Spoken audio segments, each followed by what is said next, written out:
Hey, welcome to Arkansas Basketball Recap. I'm Daniel Price, joined by my co-host and brother Jacob Price. This is a podcast slash YouTube show where we recap every Arkansas Razorback basketball game throughout the season. It's a new show, so this is our first attempt at doing this.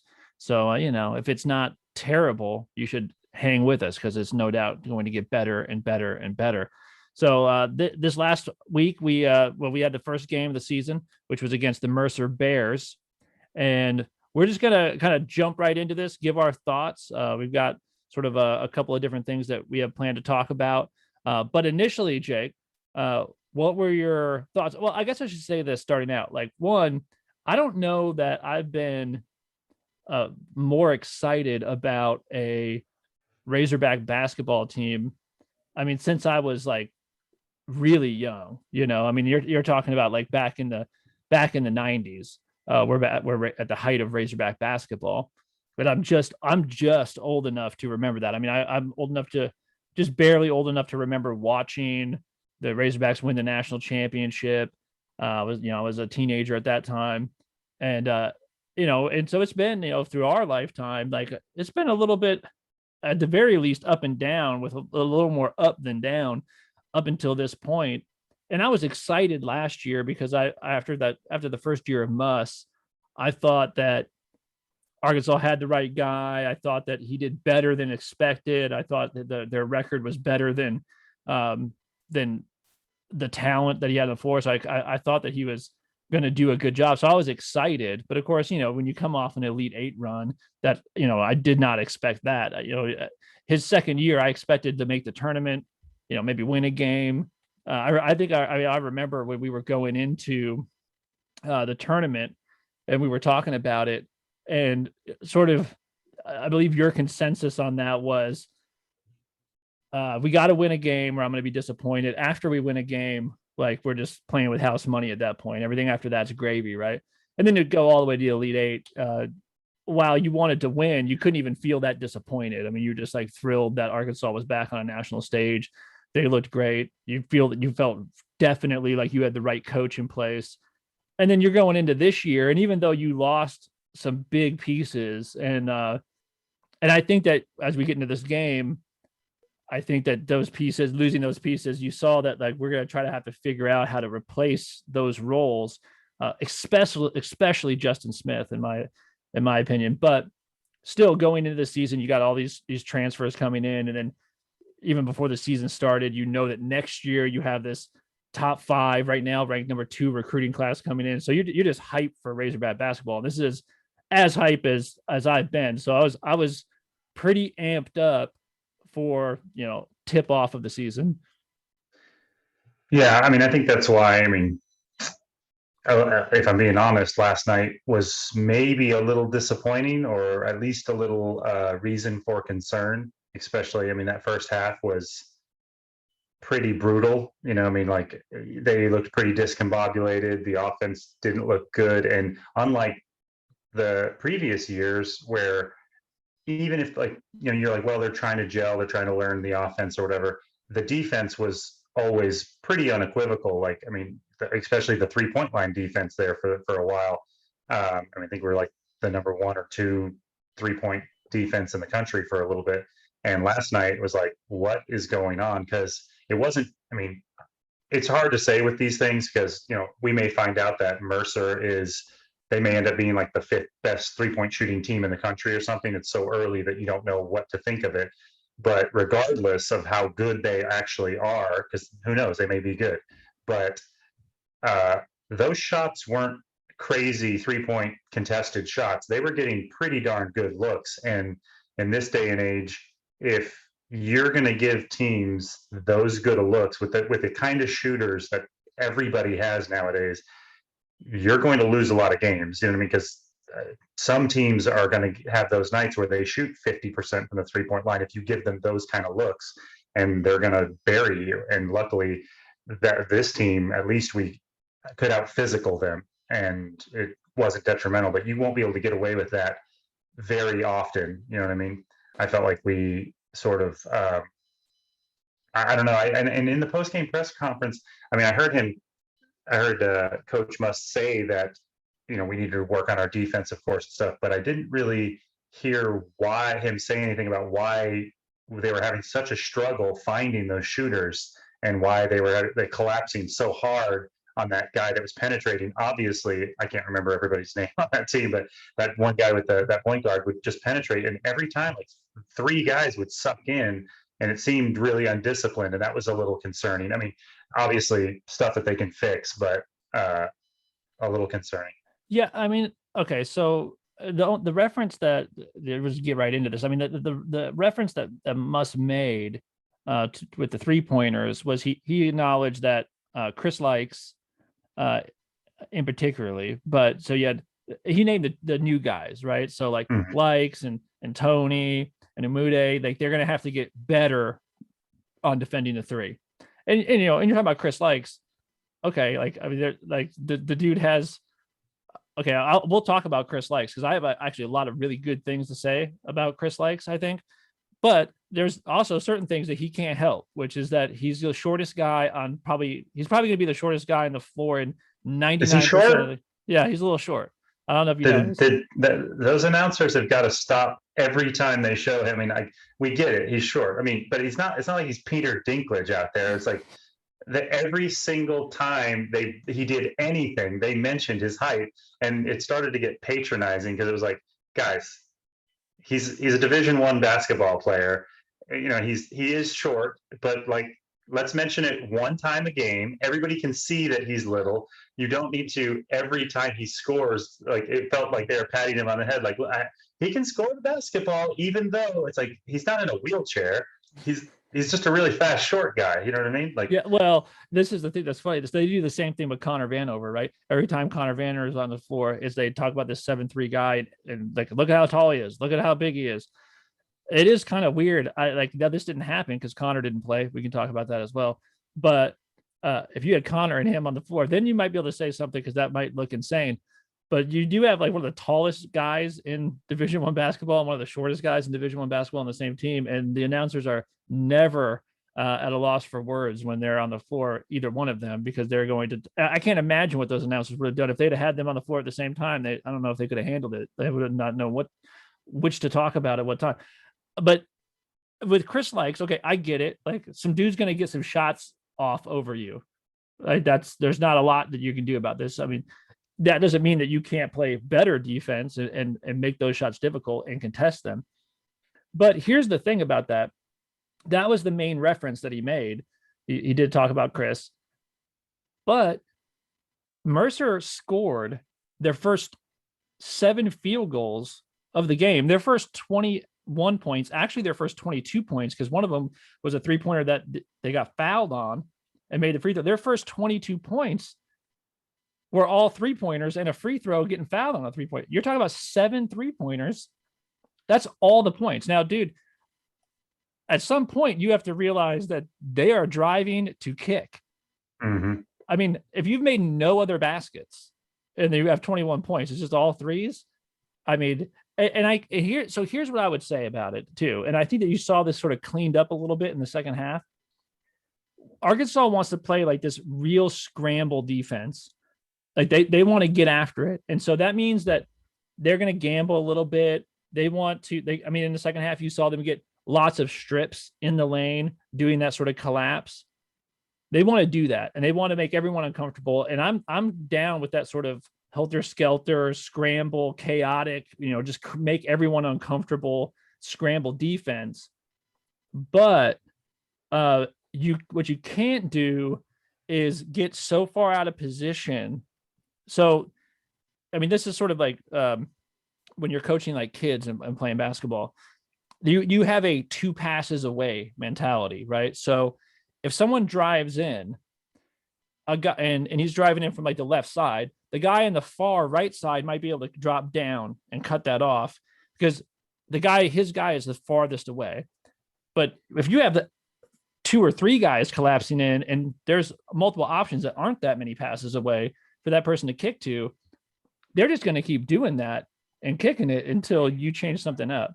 And so I appreciate the sort of forensic nature of the defense they want to play, which is just, if you drive in here, there's going to be hands all over the place, and we're going to switch all kinds of stuff. But you do actually have to switch stuff, and you can't get so far away from your because Arkansas knew they had better athletes.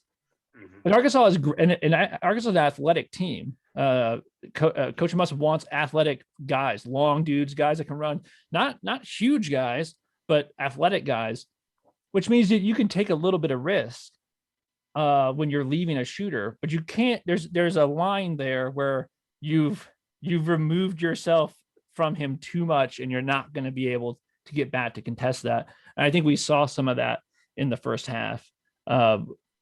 Where you're playing that kind of crazy defense, but now you have so many players so far out of position that nobody can get back. Yeah, I think in the first half it looked to me, and it's hard. I mean, this is my opinion was I think that they looked like they thought that they knew that they had better athletes, and this was the smaller school, and it looked like they kind of thought they were going to be able to roll that team up, and I think they, under a lot of circumstances, maybe if you play 10 games, that might be the case in 6 or 7 of them. But what happened is Mercer hit a few of their threes early, and Note hit a couple of kind of wild shots early. And I think first we scored, and I can't remember exactly how it went, but we were getting some putbacks and some rebounds, and it looked like we were going to bully them. And then Note hit a couple of shots, and I think we had like a quick 6-point lead. It was like 3-9 or something like that. And it just in that first 2 minutes, it felt like they were like, okay, this is how this is going to go. We're going to be able to out rebound these guys. We're going to hit shots. And then Mercer started hitting threes and not stopped hitting threes. And then the crowd kind of got sucked out of it. And then that thing happened, that magical thing that happens where all of a sudden it was like, oh no, they're ahead by 4. And it's like, well, now we need to get, and everyone started gripping, oh, well, we got to score. And there was a lot of there was about 5 or 6 in the first half where a guy caught a ball, he either got a rebound or a pass where he's right under the basket. And it was all he had to do was explode up and dunk it or put a layup in. And he hesitated, pump faked when he didn't need to, or tried to wait for a guy to go by, and giving them just enough time to affect the shot or foul them. And they could never get any momentum going. And then of course, you know how that goes, everything, it just built and built. And as you can tell, that team, as they start to make mistakes and they get a little turnover, you can sense Muss's frustration. I mean, you can't sense, but you can physically see Muss's frustration as he's exasperated on the sidelines. And I want to know what he's saying to all those guys. He turns around, he's just preaching to all those dudes that are sitting on the bench there, and they don't even look at him. It's funny. They're just sitting there with their notepads, and he's just yelling at them. Yeah. And I just think that those guys know, when they're screwing up and that Muss is not happy with them, and then they start to grip a little bit more, and it just never stopped. In that first half, they just, because we got some good looks too. And that's another thing, actually, we never shot the ball very well. That's actually a big concern of mine. We've got to, and Muss did say, well, maybe we don't have shooters. I hope that's not true, because I don't know if you can win if you don't have a couple of shooters. And it definitely looked like we need a couple of decent shooters. We definitely are missing that Isaiah Joe guy, where it's just at least one guy that they have a defender that they have to put on them where they can just go, you can't leave. And it just makes it where that's one less guy, because he just can't sag off. You know what I mean? And you have that Isaiah Joe guy just drifting around, waiting for somebody trying to come off screens and stuff and disrupting their defense. We got some good looks in that first half, and like I said, I think it was partially that they were gripping so hard because they felt once Mercer got up by 6 or 7 and then 8, it was now they were really gripping, we need to score badly. And that whenever you have that we need to score thing, it seems like it never works out. All the shots break off the back of the rim, and I don't know, it could be a long, and I think they're going to be okay, because I trust Musselman. Seems like he always gets more out of his team, and he'll figure out what they're all good at. But things that I'm concerned about is that perimeter defense going to be shored up? Are they going to be able to figure out whatever the system is, whatever the problem is? Are they going to be able to shore up if you can't somewhat guard the perimeter in 2021, you're going to be in big trouble with the way people shoot. And especially if you don't have any shooters other than Note, you're going to be in trouble because teams, I don't think that's indicative of how the whole season's going to go. But if for some reason it was, if you're going to rely on Note to score that high a volume, teams are just going to double team him, and then other guys are going to have to make shots. You know what I mean? That's a recipe for, if you're not going to guard the perimeter, and then you can't just turn around and match teams because you only have one guy and he's getting double covered. Like I said, those are things I'm concerned about. Yeah, well, sort of if you're moving into the second half, I think we've talked a bunch about the first half, kind of the second half. So it does seem you could say a lot of things about JT Note, right? I mean, it seems like I've never seen a guy that has a coach say like put him on blast in press conferences more than JT Note gets put on blast in press conferences by Muss.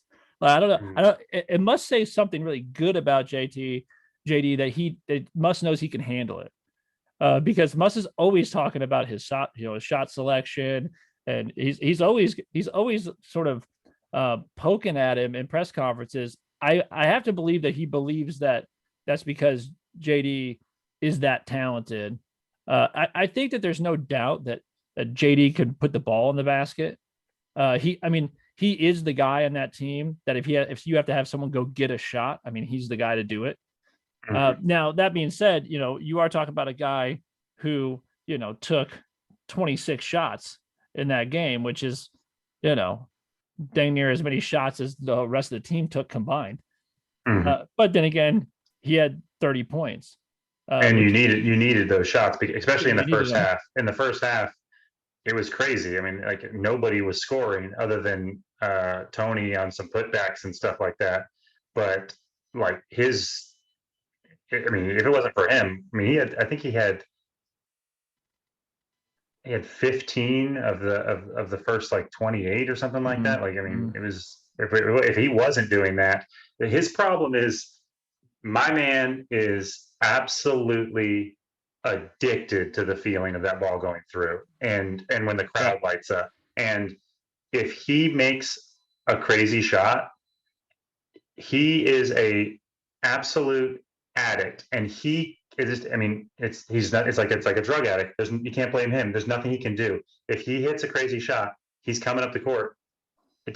Don't pass him the ball, because if you pass him the ball, it's going up. He's the heat checkingest guy I've ever seen, and he can't help it. He knows Muss is going to yell at him. It doesn't matter. If he just hit a shot and just felt that high of the crowd freaking out, and then if the ball touches his hands again, it's going up. He has no restraint after. Once it breaks, he comes back down. It's like the high comes down, and he's like, okay, I got to make better shots. But if it goes in, don't pass him the ball, or don't let him bring the ball up, because it's just going up. It just is. It's a tough scenario because, like you said, we needed someone to score.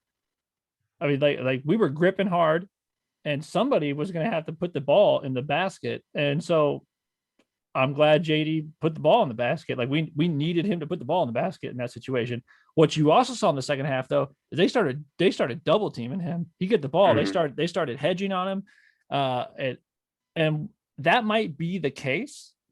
And so what he's going to have to do is get other people involved in those scenarios. And he didn't do a terrible job of it in that game, but he'll need to get better at it if that's going to be, because I do think that there's very little chance that JD is not this team's leading scorer. JD's probably going to average 25 points a game this year.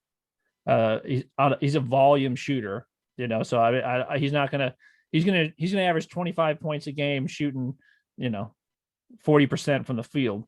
But you needed all those points. So on one hand, and I think Muss understood that too. You can't, and that's in that situation, you can't yank him. What did he play? He played, Note played 39 minutes. 39 minutes. He was out for 1 minute. And so you know that Muss knows the offense isn't working And so I have to have a dude who can like go get a shot, go create buckets. And here's the other thing I will say. One, you got to remember that you have a lot of turnover on this team, on the roster. And I think it's pretty obvious that they haven't completely figured it out yet. They haven't figured out how they work together completely yet. There's every reason to believe that's going to get a lot better, because there are so many. I mean, you have guys in the starting lineup that are playing key roles that they weren't here last year, and so I don't know all their names yet. Yeah, right. So like I just saw them for the first time. You know yeah, what I mean? yeah. Like, So like they're having to figure it out, and so like there's that. And the other thing about Note that I will say is, and I think that this it looked to me that this is even better than it was last year.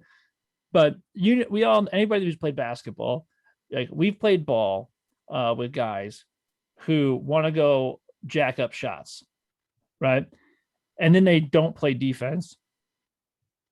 Then you can't say that about Note. well, that's what I was just going to say. I was going to say, I think Muss would bench him if it wasn't for the fact, and it actually is a little unusual because he has the mentality.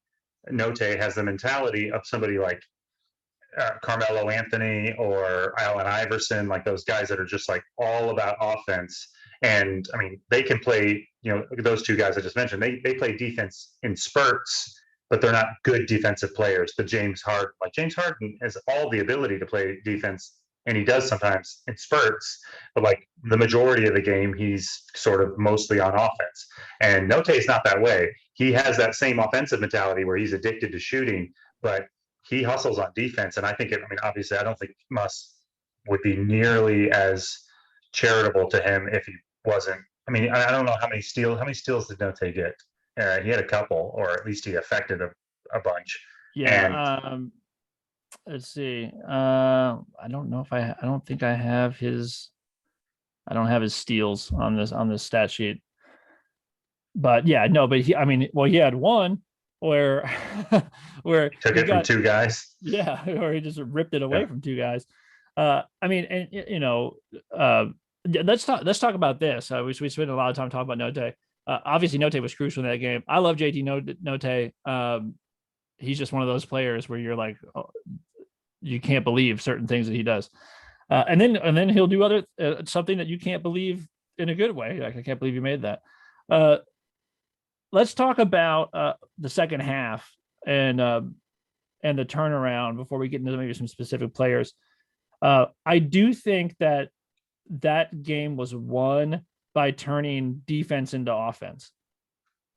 Mm-hmm. So that was a game that turned on them, and they still played that scrambly, hectic. I mean, the guys decided they were going to still drive in. They didn't stop collapsing and just ripping that ball out of there and stuff, but they just didn't let anything happen inside.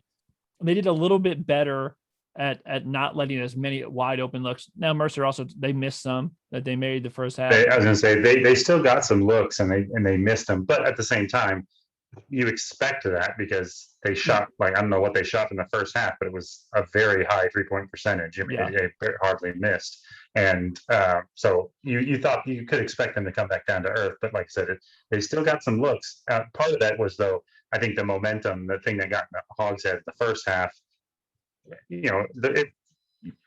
Mercer knew, like, you could feel it coming, you know what I mean? Like, as they were playing more intense defense. And then I think Mercer started to grip a little bit and the crowd was into it. And, they started to push a lot of those shots and brick them and stuff. So, I mean, listen to some of these stats. And a lot of this goes down in the second half. So steals, Mercer had 7 steals. Arkansas had 12. Points in the paint. This is just a crazy stat to me. Mercer had 8 points in the paint. 8. Mm-hmm. Arkansas had 36. Now that's okay. As you were saying, that you got to play perimeter defense if you're gonna win games, because you can't just let teams shoot you to death. Also, if you want to win games, you have to score more than 8 points in the paint. Like, you can't have you can't have that little points of 8. And so our interior defense was good. I mean, it was rough down there. We were collapsing, and when it comes to turnovers, so we had 15 turnovers, which, by the way, is way too high, and it's way too high because we had 15 turnovers but we only had let's see our total assists for the game. We had 13 assists. So your assist to turnover margin is terrible as a team there. But we turned them over 18 times, which is great. That's great, and I think that's really what initiated the comeback. That's how you got it, was that you turned them over and you got layups, or you got more possessions. You get extra possessions because you're stealing the ball. So turning them over, and I don't know, I don't have like the first and second half breakdown here, but it sure felt like to me like we turned them over 18 times. I feel like 12 of those were in the second half. Right. Yeah, I think I mean that stat's probably available, but yeah, that's definitely seemed.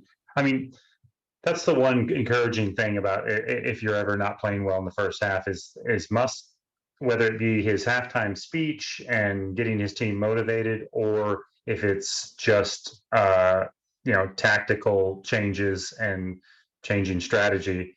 And I think it's both, because I mean I don't think it was so much both this game, but I've seen him make adjustments with player personnel and the way that they guard people. And this one, it seemed like it was more literally just a mentality and telling them that they needed to, play harder. But they always play better the second half. Yeah. They always make adjustments. It feels like all last year they would struggle in the first half. Not always, but if they did, they always played better the second half. Yeah. And so, I mean, I love that, because one thing that I always bemoaned about Mike Anderson is it seemed like no matter how the game was going, no matter what was going on, no matter what roster he had, he just stuck with his system and just let it. And you're going to win or lose by that system. And it's like, I really like somebody who can, make adjustments or just yell at his team in a way that like makes them play harder. But he seems like he always gets a better performance in the second half. So obviously, kind of when we get into talking about like some players, other players besides JD, real quick here, but so obviously, like, I'm glad we won. I'm excited we won. I honestly, like, I never actually felt like we were going to lose.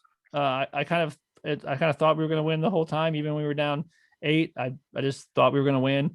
I just thought we'd put it together. They weren't scoring at all in the paint. Like how long, how many you're going to shoot that clip from the 3-point line the whole game is very unlikely. So I never really was too anxious. It was just more about like, how are you going to win? And, are you going to be excited about that win? And of course you're glad you won. Like, I mean, you know, I mean, it's a lot worse if we're sitting here on the first episode of this that we've ever done, and we're talking about how hyped we were for the season, and you start out losing to Mercer. Now, Mercer might end up being one of those teams like Abilene Christian was last year, or North Texas. We played a bunch of those teams, and I know that Coach Rudolph looks at teams to schedule that he thinks are going to be good down the road, because it helps your strength of schedule. So he tries to find, non-power 5 conference teams that he thinks have a chance of winning their league and stuff. And that's what he did with Mercer. So you don't know. I mean, like, we might be, looking in March, you'd be like, oh wow, Mercer's in the tournament. They won their conference. Now, maybe not. Like maybe that's not the case, but it's you don't know that much. Mercer might be the best 3-point shooting team in the country. Who knows?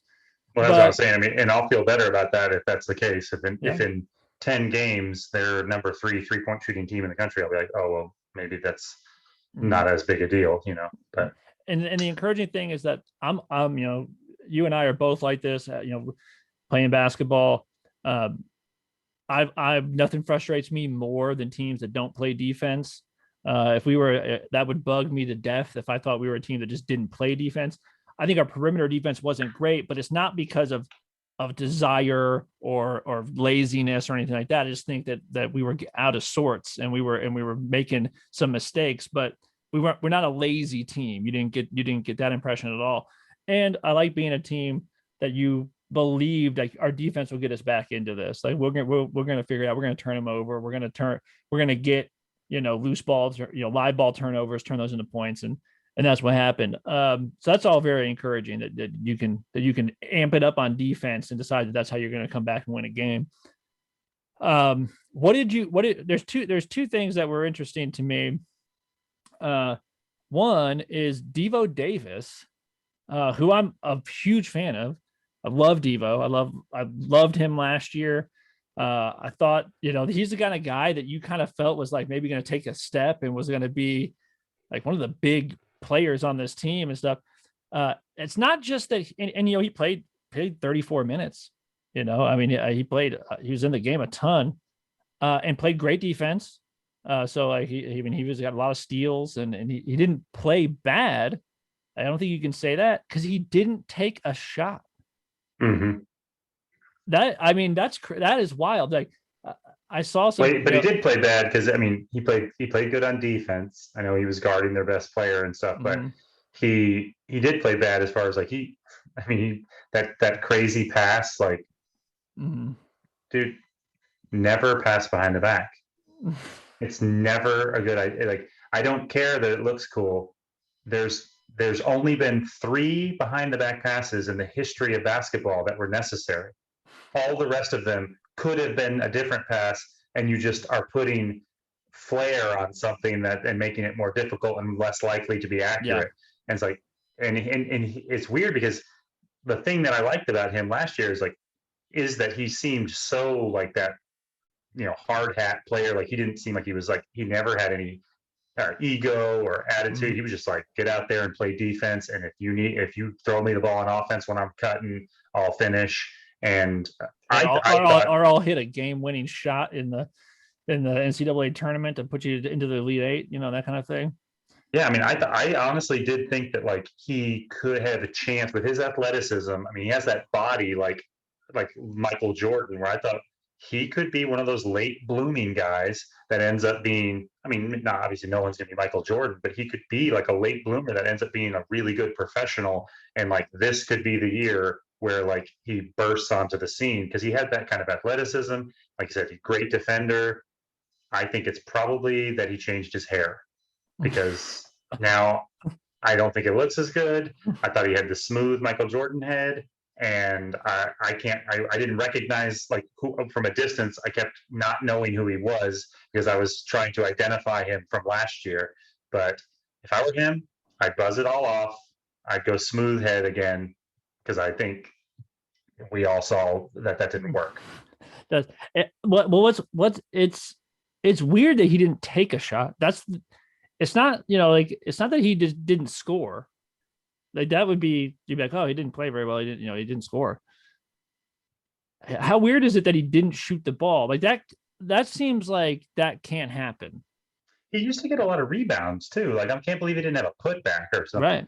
Yeah. And he had 4 rebounds, were they all defensive rebounds? I don't know. I don't know, but, I would like, so I'm still looking forward to Devo Davis taking his first shot of the season. That's crazy that you would play 34 minutes and never shoot the ball as a guard. Obviously, I'm assuming he just had a really bad game and he'll be fine. But it was one of the things I don't even know. He could have been super hot that night. Who knows? He didn't shoot the ball. Mm-hmm. Yeah, well, you could tell, like, those things all go together. Like, the way he turned the ball over, he was not super hot last night. Like, so. He was probably going to miss a layup if he tried it. And I think he's going to be fine. Yeah, I think so too. He's too hard a worker. He's too athletic. I think he's got the good, he's got the right mindset. But I would like to see you shoot the ball, Devo. Like at least a couple times. That would be good. Right. I hope we don't find out like his grandmother died or something like that before the game, because like he did seem like he was out of sorts or something like that. Maybe next game Note can take 24 shots and that way Devo can have 2. That would be nice. The other thing that was interesting, and I didn't realize this until Muss's press conference, but when the starters came out, I was shocked that Jalen Williams was in the starting lineup. Yeah. And I don't think that Muss basically said in the press conference that would never happen again. So, he makes a huge difference. Yeah, it was funny because when that came out, I haven't been paying as close attention as you have, but like I looked down, I was like, man, I only know like one of these guys. Like I said, part of that was, the new hairstyle. Like, but I was like, where isn't there players missing or something? But yeah, once he came back out, and of course he didn't have his best game either. He could have that first half. Everybody was like turning the ball, like had chances where they were right there, and it was like a bad pass. They were just gripping that first half, but still the hustle was always there for him, diving on the floor and stuff. I mean, I just hope he could stay freaking healthy. I mean, the way he dives on the Yeah. floor and ends up like, I mean, he's gonna end up. Well, he just makes you better. The Razorbacks are better when he's on the team. I don't know what his plus minus is, but I'm guessing it was high.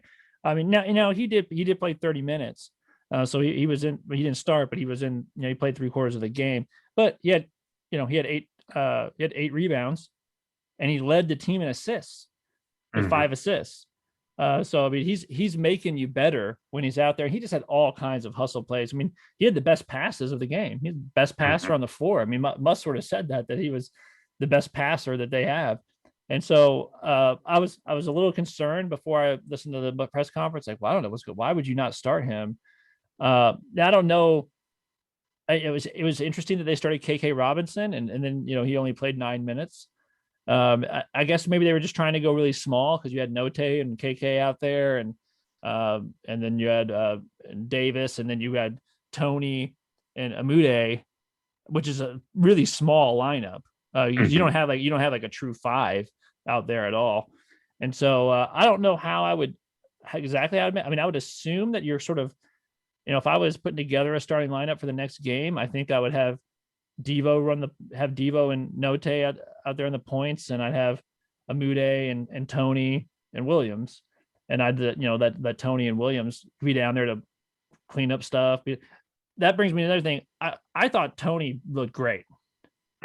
Obviously, yeah, I thought he looked great.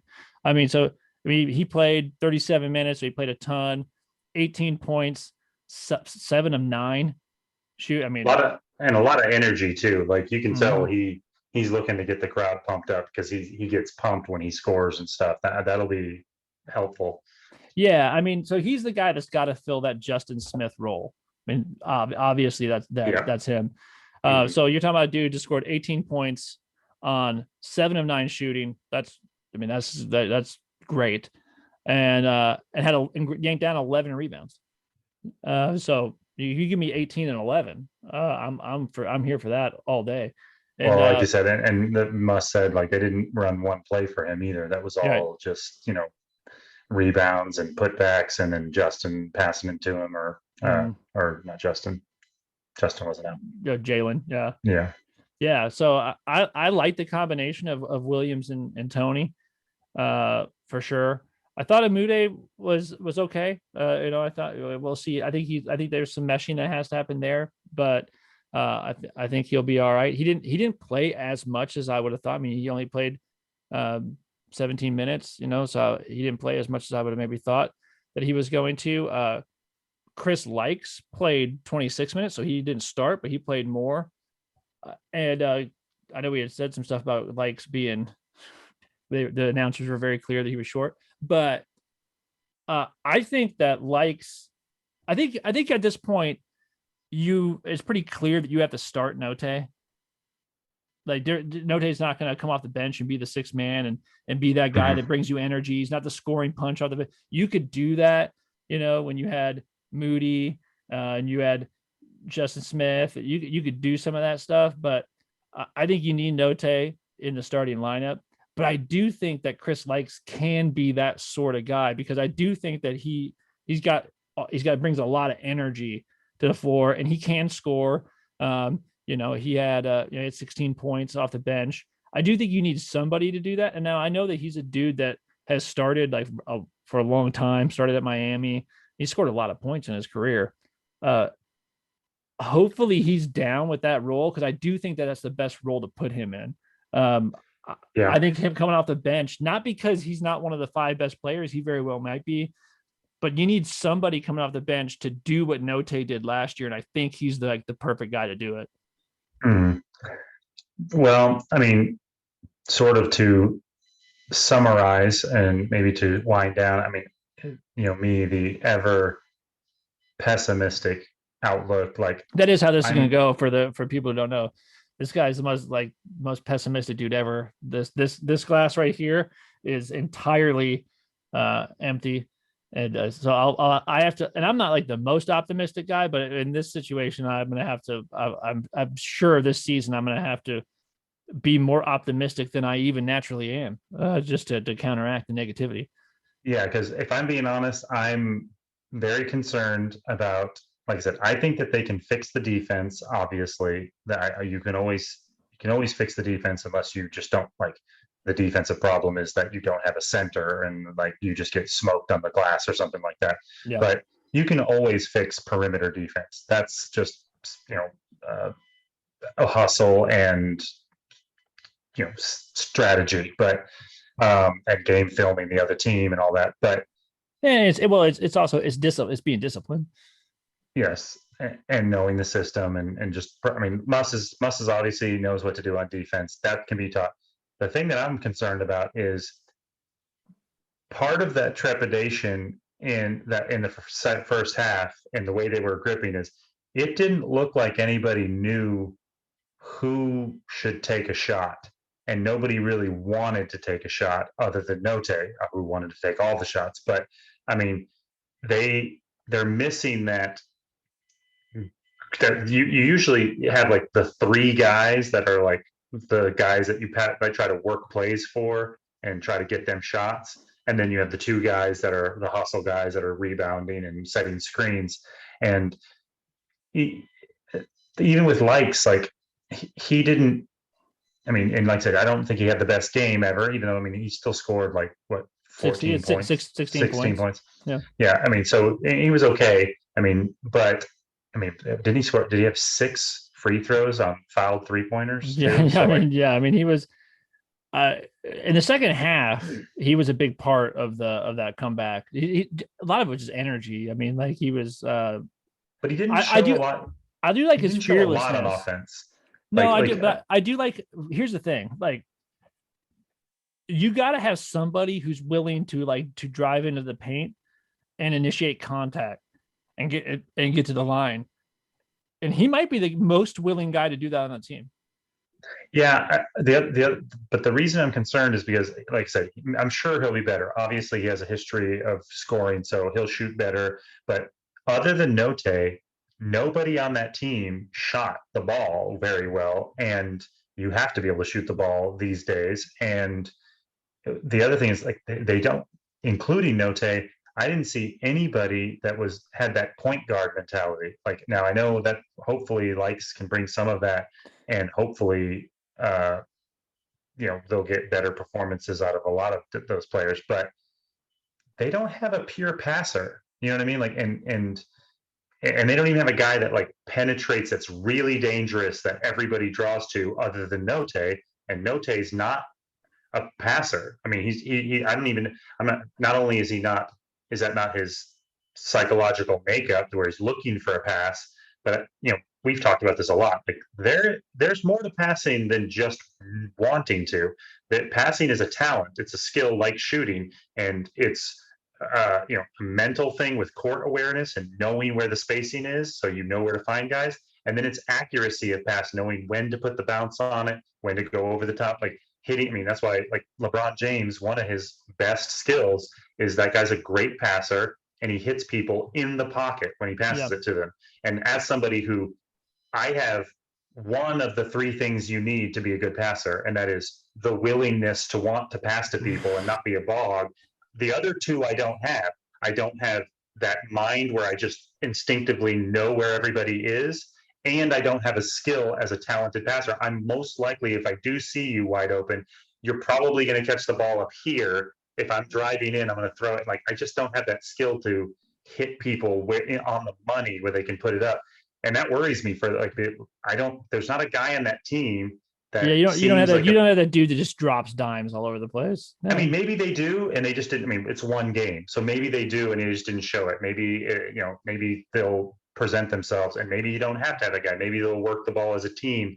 But that assist, that problem, you got to have more assists and less turnovers. But the fact that it's a good thing that your big guy has the most assists. Or I mean, it's nice that he's a good passer. That's always a benefit. But if he's your leading assist guy every game, you're going to lose Yeah. some games because you've got to have, first off, you got to have somebody with more than 5 assists, preferably a point guard. It's storming here. Can you hear that thunder? I can't. It's not storming here. Oh, no, a big thunderclap just happened. But I am concerned because basically, if you look at that stat line, they basically just did out physical and out athlete them, rebounded and played defense, got turnovers, and put in they got fouled. They scored a lot from the free throw line. When you play the other SEC teams, you're not going to be able to out rebound them. You're not going to be able to out muscle them. And you better be able to score. And the way you're going to need to score is you're going to have some guys shoot the ball better than we did. And you're going to have some ball movement and have some assists and passes. And like I said, it's too early to say it's one game. It's not indicative. I mean, there was nerves. I'm assuming Muss will get them a lot better. But on that performance alone, I'm like, wow, how are they going to score on teams that are superior to them instead of teams that are, because they had a hard time figuring out who was going to score other than Note when against a team that was inferior. You know what I mean? So I'm definitely going to be keeping an eye and seeing what Muss does and seeing if they, can work that offense better. Well, in defense of Chris Likes, he was 4 of 7, which isn't too bad. 7 of 8 from the free throw line, which is pretty good. And he was 1 of 1 from the 3-point line because all the other ones he was fouled on. Was he 1 of 1? I'm pretty sure I saw him miss one. Yeah, he was fouled probably. Like the stats say 3-point field goals 1 of 1, but he did get fouled. Did he get fouled on 2? I believe. Yeah. So yeah, but he had 1 assist. He's playing 26 minutes at the point guard. He has 1 assist. You'd like to see that go up. Yeah, he's gonna, because of his speed, his height is going to be an issue finishing against big teams, like you go play Kentucky or something like that. I mean, it's just going to be a problem. Even though I know he knows how to score against big guys, it's going to be a problem with him finishing at the rim. But what he can do is he can use that speed to draw people into the lane, and at least make those big guys come over because he is a good scorer and he can finish. They're going to have to contest him. And that speed, it's not going to be as advantageous if he's trying to use it to blow by his man and then make contested layups against giant SEC centers. But it is going to be an advantage if he can bring those centers over and drop dimes to our big men or kick it out to the 3-point line. We're definitely going to need him to use his speed to collapse defenses, not just for him to get by and try to make a circus layup. You know what I mean? Yeah. I mean, which I want him to do that too, but he's definitely the guy I'd like to see collapsing the defenses more. Because, like I said, Note can do it.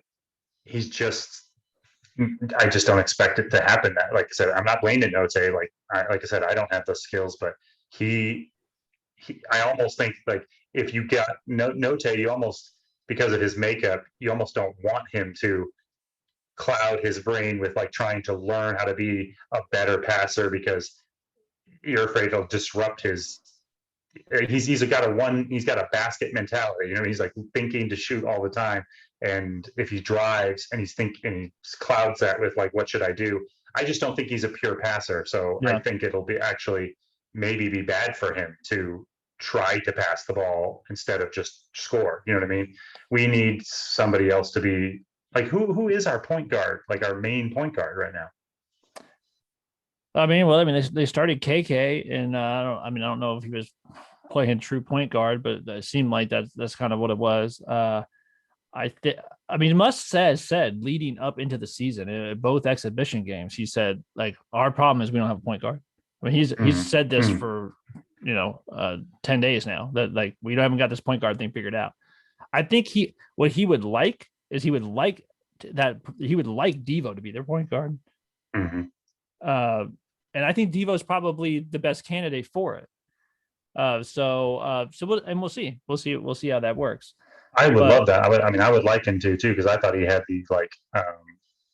the stoic mindset to to be a good point guard. He was always real calm. You know what I mean? Yeah. But we'll see.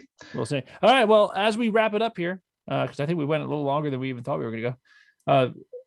So we're going to try to do this each game. Who would you give a player of the game honors to? I mean, I think it's so obvious that the only reason now Tony played really well, but that was a direct. Muss was purposely doing that. It's so obvious that Note was the player of the game. I mean, he made the most stupid shots, or took the most stupid shots and all that. But without him, you lose by 20. You know what I mean? Like he kept that lead from ballooning to something really catastrophic, like 20 points or something.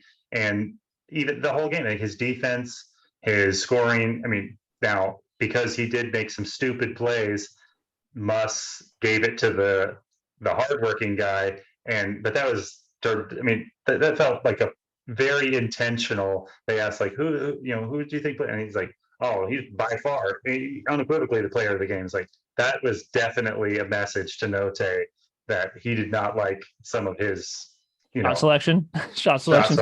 But yeah. I mean, like I said, I didn't either, and I hope that like he reels that in a little bit. But at the same time, like that game, he more or less saved you. I know what Muss is like.